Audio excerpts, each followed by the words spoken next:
Welcome you all. आप सबका edu express में स्वागत है। आज हम इंडियन पॉलिटी के सबसे ज़्यादा इम्पॉर्टेंट क्वेश्चंस आप तक पहुंचाने वाले हैं, जो कि हर एक कॉम्पिटिटिव एग्ज़ाम्स की नज़र से बहुत ज़्यादा इम्पॉर्टेंट हैं। और ये पार्ट 1 है वीडियो का, जिसमें हम मोस्ट इम्पॉर्टेंट 100 क्वेश्चंस को डिस्कस करेंगे। सो स्टार्ट करते हैं जल्दी जल्दी। Where was the first session of the constituent assembly held? Answer, new Delhi. जो कॉन्स्टिट्यूएंट असेंबली था उसने क्या काम किया था? हमारे देश का कॉन्स्टिट्यूशन बनाया था। और उसका फर्स्ट सेशन कहाँ हुआ था? न्यू दिल्ली में। कब हुआ था? 9 दिसंबर 1946 में। ठीक। Second question, who was the chairman of the union constitution committee of the constituent assembly? कौन थे chairman? Jawaharlal Nehru. Constituent assembly में बहुत सारी कमेटी थी, जैसे drafting committee, union constitution committee. तो ऐसी ही कमेटी के चेयरमैन कौन थे? जवाहरलाल नेहरू, जो कि बाद में इंडिया के पहले पीएम बने। With proclamation of national emergency which right automatically suspends? जब नेशनल इमरजेंसी लगाई जाती है तो कौन कौन से अधिकार ऑटोमेटिकली मतलब अपने आप सस्पेंड हो जाते हैं? तो हमारे हर एक अधिकार सस्पेंड हो जाते हैं एक्सेप्ट आर्टिकल 20 एंड आर्टिकल 21 को छोड़कर सारे राइट सस्पेंड हो जाते हैं। आर्टिकल 20 क्या है? Protection of conviction from offences. And article 21 क्या है? Right to life. अब जीने का अधिकार तो किसी से नहीं छीन सकते ना, तो ये दो राइट जो हैं वो नेशनल इमरजेंसी के टाइम भी सस्पेंड नहीं होते और बाकी सारे राइट सस्पेंड हो जाते हैं। Fourth, on the basis of financial crisis how many times has emergency been declared by the president of India? Not even once. मतलब फाइनेंशियल क्राइसिस के बेसिस पे आज तक हमारे देश में कभी भी इमरजेंसी नहीं लगाई गई। नेशनल इमरजेंसी, स्टेट इमरजेंसी लगाई जा चुकी है, लेकिन फाइनेंशियल इमरजेंसी हमारे देश में आज तक नहीं लगाई गई। Fifth, what type of party system has been involve in India? India में किस तरह का पार्टी सिस्टम है? इंडिया में मल्टी पार्टी सिस्टम है, जैसे बहुत सारी पार्टीज़ हैं। लेकिन यूएसए में, ब्रिटेन में, वहाँ ड्यूअल पार्टी सिस्टम है, मतलब वहाँ केवल 2 पार्टी रहती हैं। जैसे यूएसए की बात करें तो वहाँ रिपब्लिक पार्टी है और कौन सी है? Democratic party. Sixth, which post does the constitution of India does not mention? कौन सी post constitution of India mention नहीं करती है? डिप्टी प्राइम मिनिस्टर की। जो डिप्टी प्राइम मिनिस्टर की पोस्ट कॉन्स्टिट्यूशन में कहीं नहीं लिखी है, इसका मतलब ये हुआ कि ये ज़रूरी नहीं है कि डिप्टी प्राइम मिनिस्टर बनाया ही जाए। जैसे कि अभी प्रेजेंट गवर्नमेंट देखें तो कोई भी डिप्टी प्राइम मिनिस्टर नहीं है। इंडिया में आज तक केवल कितने डिप्टी प्राइम मिनिस्टर हुए हैं? 7। पहले डिप्टी प्राइम मिनिस्टर कौन थे? सरदार वल्लभ भाई पटेल, जो कि जवाहरलाल नेहरू के टाइम पे आए। और last time deputy prime minister बनाया गया था LK आडवाणी, लाल कृष्ण आडवाणी को, अटल बिहारी वाजपेयी जी की गवर्नमेंट में। 7th question, who decides the number of जजेस इन अ हाई कोर्ट? अब हाई कोर्ट में कितने जजेस होंगे इसे कौन डिसाइड करता है? प्रेसिडेंट। लेकिन ये नोट कर लेना कि सुप्रीम कोर्ट में कितने जजेस होंगे ये कौन डिसाइड करता है? Parliament. With which does the power to extend or restrict the jurisdiction of the high court rest? With the parliament। मतलब जो हाई कोर्ट है उसका क्षेत्र अधिकार, उसको बढ़ाने का या फिर घटाने का अधिकार किसके पास है? केवल और केवल संसद के पास, यानी पार्लियामेंट के पास। Who appoints the chief election commissioner of India? कौन करता है? प्रेसिडेंट। जो चीफ इलेक्शन कमिश्नर होता है इंडिया का, उसे कौन अपॉइंट करता है? President. 10th, who said, I therefore want freedom immediately, this very night, before dawn, if it can be held? Mahatma Gandhi ने ये सेंटेंस कहा था। अगर आप नए हैं इस चैनल में तो प्लीज़ हमारे चैनल को सब्सक्राइब करें, ताकि हम आप तक हमारे लेटेस्ट वीडियोस आप तक सही समय में पहुंच पाएँ। 11th, up to how much age can the members of the union public service commission function? जो यूपीएससी के जो मेंबर्स होते हैं वो कितने साल तक वर्क कर सकते हैं? 65 साल तक maximum. 12th, which country has the briefest constitution in the world? Briefest मतलब सबसे छोटा। कौन सा कंट्री है? USA, United States of America. Who was made the home minister when Jawaharlal Nehru form the interim government 1946 में? अब जवाहरलाल नेहरू ने जब इंटरिम गवर्नमेंट फॉर्म की थी 1946 में, होम मिनिस्टर किसे बनाया गया था? सरदार पटेल को। इसे नोट कर लेना। और जब गवर्नमेंट, फाइनल गवर्नमेंट भी बनी जब 1950 को, तब भी होम मिनिस्टर किसे बनाया गया? सरदार पटेल को। 14, which committee was assigned to recommend reforms in the insurance sector? कौन सी committee? Malhotra committee. 15, what is the minimum permissible age for employment in any factory और माइन? किसी भी फैक्ट्री में या फिर किसी भी माइन में, किसी भी जगह काम करने के लिए एक आदमी की मिनिमम एज कितनी होनी चाहिए, 14 ईयर्स। इसीलिए जो चाइल्ड एक्ट है, prevention of child labour act, वो ये कहता है कि 14 साल से नीचे के बच्चे कहीं काम नहीं कर सकते, ठीक। 16, who is competent to prescribe conditions as for acquiring Indian citizenship, मतलब किसके पास पावर है जो कि इंडियन सिटीजनशिप के रिगार्ड में लॉ बना सके, कंडीशन रख सके, कौन है, पार्लियामेंट। जैसे कि अगर बात करें अभी जो सिटीजनशिप अमेंडमेंट बिल हुआ था, उसे चेंज करने के लिए कि लोगों को कैसे सिटीजनशिप मिलेगी, वो बिल कहाँ रखा गया, पार्लियामेंट में, ठीक। 17, when the vice president acts as president he gets the emoluments of which post, president. इसका मतलब क्या हुआ क्वेश्चन का, जब वाइस प्रेसिडेंट एक प्रेसिडेंट की तरह एक्ट करेगा किन्हीं कारणों से, तो उसे किस पोस्ट के बेनिफिट्स मिलेंगे, किस पोस्ट की सैलरी मिलेगी, तो किस पोस्ट की, प्रेसिडेंट की। जिस तरह से वो एक्ट करेंगे उसी की पोस्ट मिलेगी, उन्हीं उसी की सैलरी मिलेगी। The resolution for removing the vice president of India can be moved in which सभा, राज्यसभा। मतलब अगर आपको वाइस प्रेसिडेंट को हटाना है तो कहाँ आप रेजोल्यूशन रख सकते हो, राज्यसभा में, लोकसभा में नहीं रख सकते। To whom does the public accounts committee submit its report, the speaker of the Lok Sabha. अब पार्लियामेंट में बहुत सारी कमेटीज हैं, उन्हीं में से एक है पब्लिक अकाउंट्स कमेटी, वो किसको अपना रिपोर्ट सबमिट करती है, the speaker of the Lok Sabha को। 20, विच is the highest and final judicial tribunal in respect of the constitution of India, supreme court है, मतलब सबसे बड़ी कोर्ट कौन सी है, सुप्रीम कोर्ट। विच यूनियन टेरिटरी अटेंड स्टेटहुड इन February 1987, कौन सी ऐसी यूनियन टेरिटरी है जिसको स्टेट का दर्जा मिला February 1987 में, आंसर क्या है, Goa. Which article of the constitution of India makes a specific mention of village panchayat, answer है आर्टिकल 40। आर्टिकल 40 कौन से पार्ट में है, पार्ट 4 कॉन्स्टिट्यूशन के पार्ट 4 में है, जो कि डील करता है directive principle of state policy से। 23, which amendment of the constitution of India deals with the issue of strengthening of the panchayati raj, तो पंचायती राज के रिगार्ड में कॉन्स्टिट्यूशन का कौन सा अमेंडमेंट डील करता है, 73rd अमेंडमेंट, ठीक, पंचायती राज के लिए। और म्यूनसिपैलिटीज़ के लिए 74th अमेंडमेंट। 73rd अमेंडमेंट ने एक चीज़ और नोट कर लेना, 11th शेड्यूल ऐड किया था कॉन्स्टिट्यूशन में, और 74th अमेंडमेंट ने कौन सा शेड्यूल ऐड किया था, 12th शेड्यूल ऐड किया था कॉन्स्टिट्यूशन में। 24, what does the preamble of our constitution contain, जो प्रीएम्बल है वो क्या कंटेन करता है, the spirit of the constitution, मतलब आत्मा क्या है। और प्रीएम्बल को N.A. पालखीवाला ने क्या कहा था, identity card of the constitution. Preamble का आइडिया कहाँ से लिया गया, अमेरिका से, ठीक। The source of India sovereignty lies in which thing, preamble to the constitution में लाई करती है, उसमें लिखा हुआ है कि we the people of India having solemnly resolve to constitute India as a sovereign socialist secular democratic republic, तो sovereign आया, ठीक।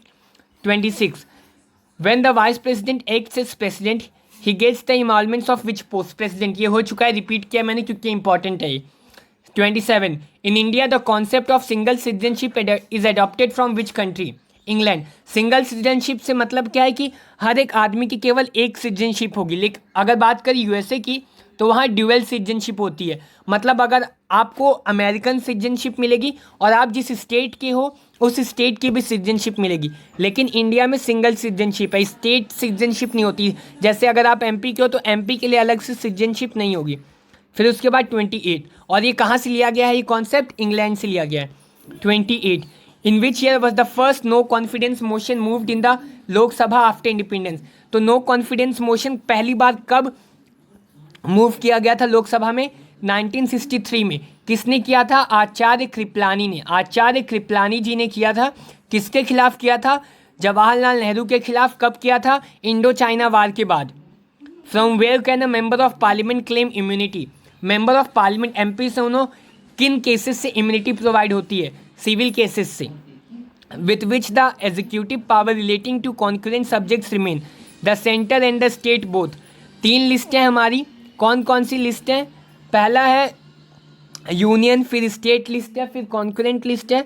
तो जो कॉन्करेंट लिस्ट है उसके रिगार्ड में दोनों रूल बना सकते हैं, स्टेट और सेंटर दोनों, लेकिन अगर कोई कॉन्फ्लिक्ट होता है तो सेंटर का रूल को प्रिविलेज दिया जाएगा। 31, how many subjects are in the union list, 97 subjects हैं।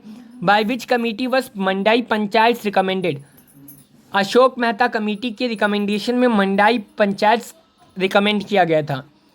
Y was the panchayati Raj system adopted, panchayati Raj system India में क्यों अडॉप्ट किया गया? In order to decentralize the power of democracy, जो डिसेंट्रलाइजेशन किया जाने के लिए, ताकि पावर बांटा जा सके। 34 which committee was form to suggest means for eradicating black money, कौन सी कमेटी को सजेस्ट किया गया था कि ब्लैक मनी इराडिकेट करने के लिए? चेल्लाई कमेटी, दरवाजा बंद कर, चेल्लाई कमेटी।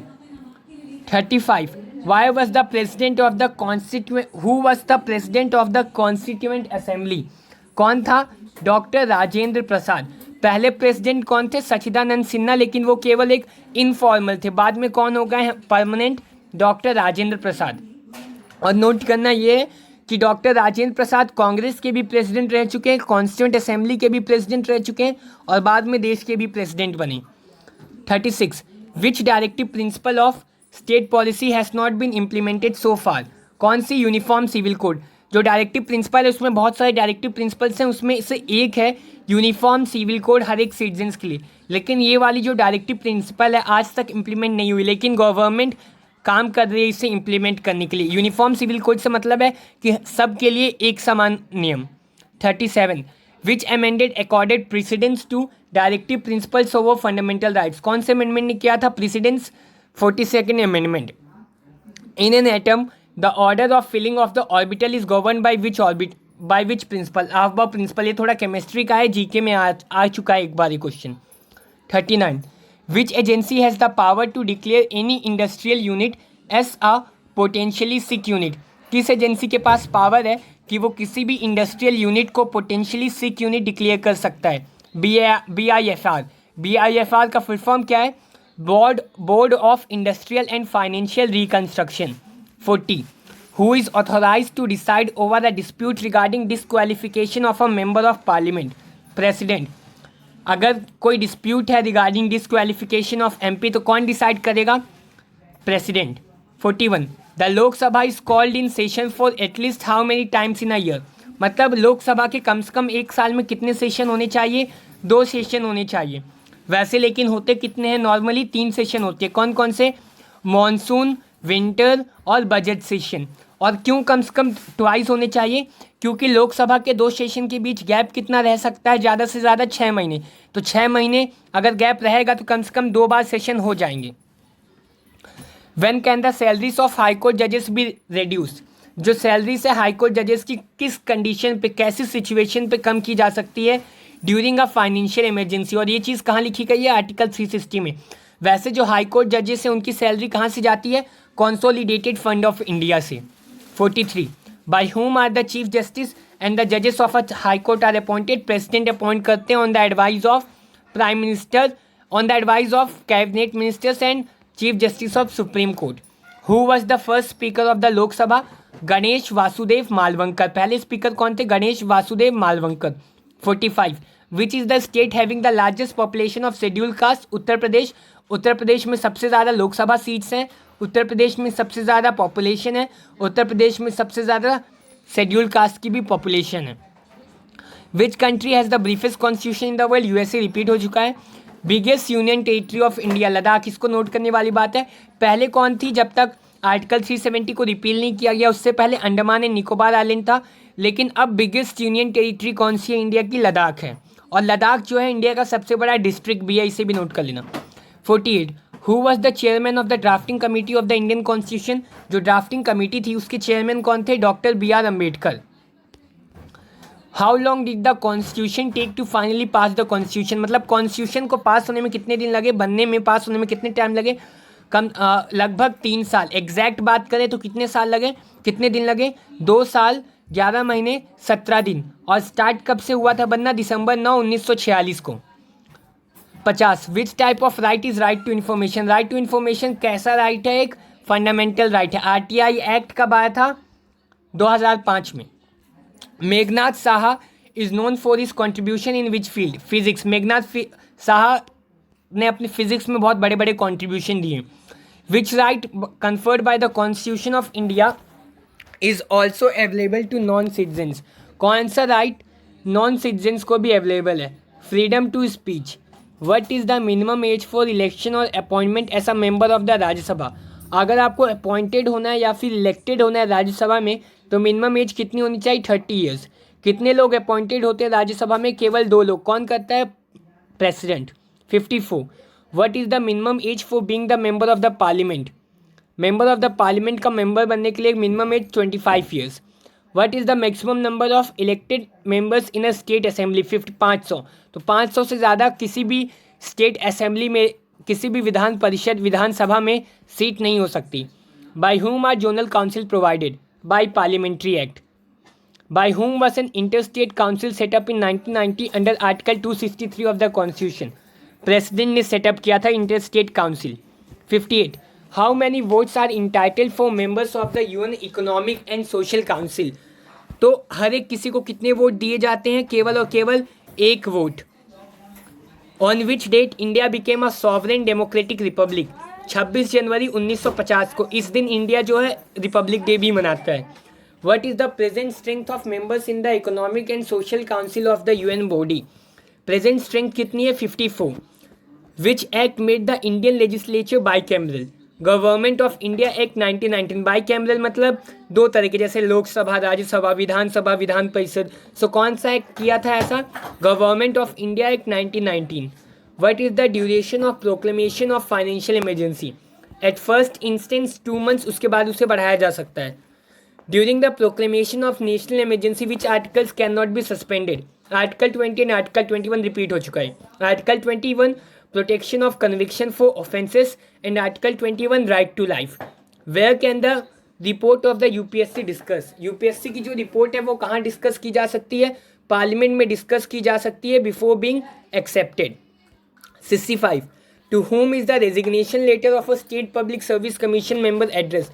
अगर स्टेट पब्लिक सर्विस कमीशन का कोई जो मेंबर है वो रिजाइन करना चाहता है तो वो किसको अपना रेजिग्नेशन सौंपेगा? गवर्नर को, राज्यपाल को। 66. What does the special status of Jammu and Kashmir was used to apply? वर्स मतलब पहले, a separate constitution. To whom is the chief minister of state responsible? जो चीफ मिनिस्टर होता है वो स्टेट का, वो किसको रिस्पॉन्सिबल होता है? लेजिस्लेटिव असेंबली को। 68.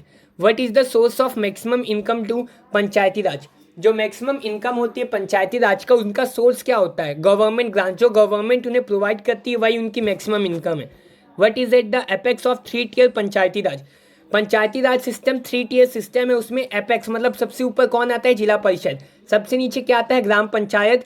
फिर बीच में कौन सा आता है? पंचायत समिति। और सबसे ऊपर आता है जिला परिषद। Which can impose reasonable restrictions on the fundamental rights of the Indian citizens? Parliament वो रिस्ट्रिक्शंस लगा सकती है फंडामेंटल राइट्स पे, लेकिन केवल और केवल रीजनेबल रिस्ट्रिक्शंस। अपने मन से कुछ भी नहीं कर सकता, जब ज़रूरत होगी तभी।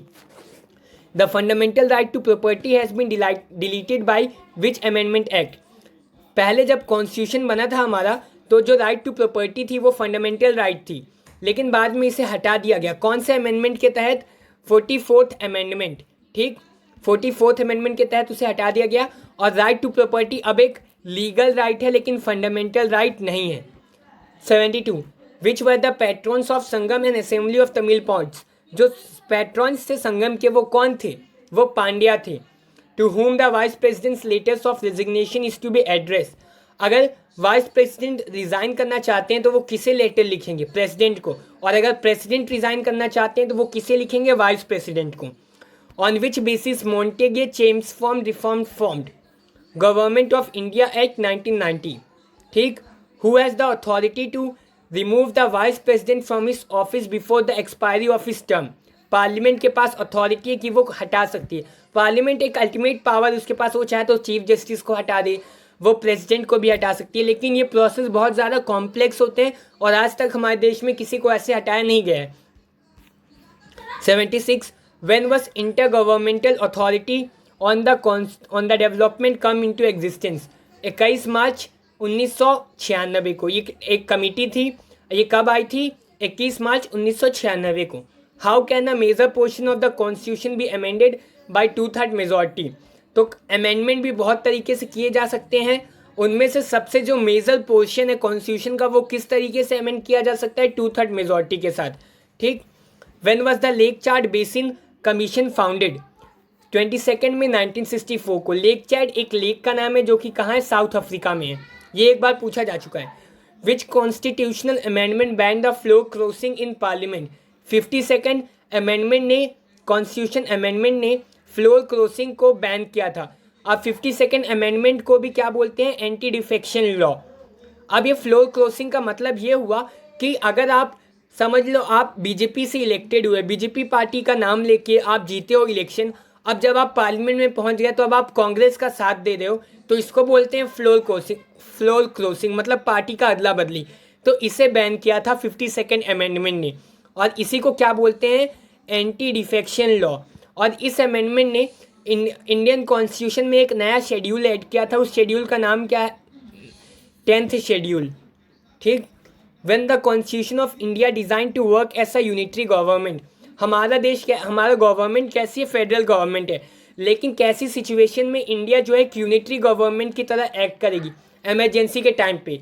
यूनिटरी गवर्नमेंट का मतलब ये होता है कि सारे के सारे अधिकार किसके पास पहुंच जाएंगे, सेंटर के पास, और जो स्टेट की पावर है, जो लोकल गवर्नमेंट की पावर है वो ख़त्म हो जाएगी, और ब्यूरोक्रेसी मतलब आईएएस आईपीएस इनके पास अल्टीमेट पावर आ जाएगी, और सेंट्रल गवर्नमेंट के पास। From which of the country constitution of India has adopted fundamental duties. जो फंडामेंटल ड्यूटीज़ है वो किस कंट्री से लिए गए, अर्स्टवाइल यूएसएसआर। अर्स्टवाइल मतलब पहले, अब तो यूएसएसआर है नहीं, 1991 में उसको डिवाइड हो गया था 15 कंट्रीज में। Who was the member of the Rajya Sabha when first appointed as the Prime Minister of India? Indira Gandhi. Indira Gandhi पहली प्राइम मिनिस्टर थी जो कि राज्यसभा से अपॉइंट हुई थी प्राइम मिनिस्टर। ठीक, 83। Who is the ex officio chairman of Rajya Sabha. Ex officio chairman कौन होता है राज्यसभा का, vice president. Among the union territories of India which one has the largest size. Ladakh repeat किया है क्योंकि इंपॉर्टेंट है, अभी अभी का न्यूज़ है, लेटेस्ट है। Under which act was the supreme court setup. जो सुप्रीम कोर्ट था उसे किस एक्ट के तहत सेटअप किया गया था इंडिया में, रेगुलेटिंग एक्ट ऑफ 1773। और एक नोट कर लेना, ब्रिटिशर्स के टाइम में जो सुप्रीम कोर्ट था उसे क्या बोला जाता था, फेडरल कोर्ट ऑफ इंडिया। ठीक, 86।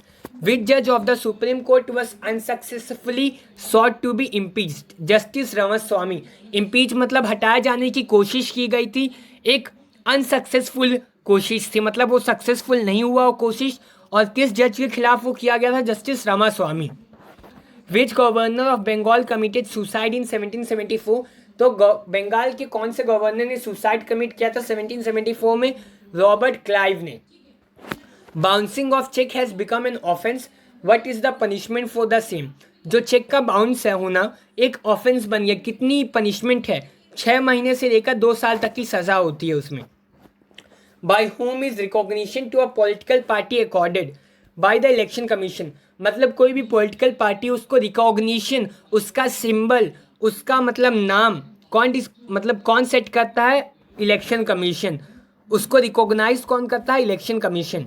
From which date shall the tenure of every panchayat be for 5 years? From the date of its first meeting.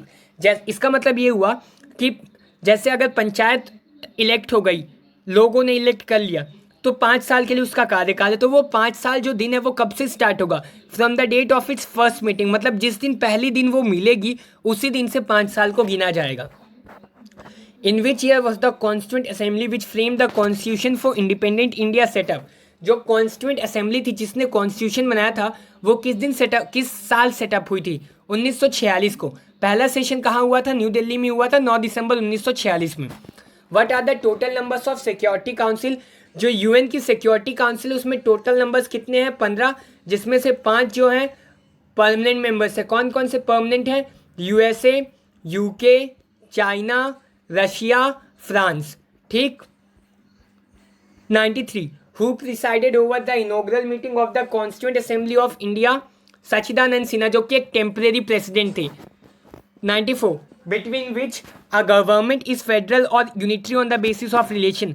मतलब किन दो लोगों के बीच गवर्नमेंट फेडरल या यूनिटरी कहलाई जाती है, और वो डिपेंड करता है उनकी रिलेशन पे। कैसे डिपेंड करता है, किन दो लोगों के बीच, सेंटर और स्टेट के बीच। इन दोनों के बीच जो रिलेशन है वही डिसाइड करता है कि हमारी जो सरकार है वो फेडरल है या फिर यूनिटरी है। 95। Who was appointed by the Ashoka to administer justice in his empire. जो अशोका थे उनके टाइम में जस्टिस को एडमिनिस्टर करने के लिए, ये देखने के लिए कि लोगों को न्याय मिल रहा है कि नहीं, किसे अपॉइंट किया गया था, राजुका को। एक बहुत ही इंपॉर्टेंट पर्सन थे उनकी असेंबली की, अशोका द ग्रेट की। Who was the first deputy prime minister, deputy chairman of planning commission of India, Shri VT. Krishna मछली, और ये जो है कॉन्स्टिट्यूएंट असेंबली के भी मेंबर थे। The 9th schedule was added by which amendment? First amendment. 9th schedule था कॉन्स्टिट्यूशन का, उससे 9th शेड्यूल जो है हमारे कॉन्स्टिट्यूशन का, उससे किस अमेंडमेंट के तहत ऐड किया गया था? First amendment. ये जो 9th शेड्यूल वो किस चीज़ों से डील करता है? लैंड रिफॉर्म्स, ठीक, लैंड रिफॉर्म्स। उसके बाद 98, to which duties is the system of value added taxation applicable? जो वैल्यू एडेड टैक्स होते हैं जिसे हम वैट बोलते हैं, वो किस सिस्टम के लिए एप्लीकेबल है? एक्सरसाइज ड्यूटीज के लिए। By whom is the speaker of the Lok Sabha is elected? जो लोकसभा की स्पीकर होते हैं उसे कौन इलेक्ट करता है? All the members of the Lok Sabha. Which first women to become a chief minister of any state in India? पहली कौन सी महिला थी जो चीफ मिनिस्टर बनी किसी भी स्टेट की? सुचेता कृपलानी। कहाँ की बनी थी? यूपी की बनी थी। कब बनी थी? 1963 में। तो हमने आज 100 क्वेश्चंस कंप्लीट कर लिए। अगर आपको वीडियो नॉलेजफुल लगा हो तो हमारे चैनल को सब्सक्राइब करें, और थैंक यू देखने के लिए। और जो बाकी 400 क्वेश्चंस हैं उसकी लिंक आपको नीचे दी हुई हैं, और भी कई इंपॉर्टेंट फैक्ट्स के भी लिंक आपको नीचे दिए गए हैं, जैसे इंडिया का कौन सा देश है जो इंडिया का कौन सा पार्ट है जो 16 अगस्त को इंडिपेंडेंस डे बनाता है, टर्मिनस, जंक्शन और स्टेशन में क्या अंतर होता है, एक्ट, लॉ में क्या अंतर होता है, ऑर्डिनेंस में क्या, ऑर्डिनेंस और एक्ट में क्या अंतर होता है। ऐसे ही बहुत सारे क्वेश्चंस के आंसर्स आपको नीचे दिए गए लिंक के थ्रू आपको मिल जाएंगे। सो प्लीज़ हमारे चैनल को सब्सक्राइब करें। Thank you.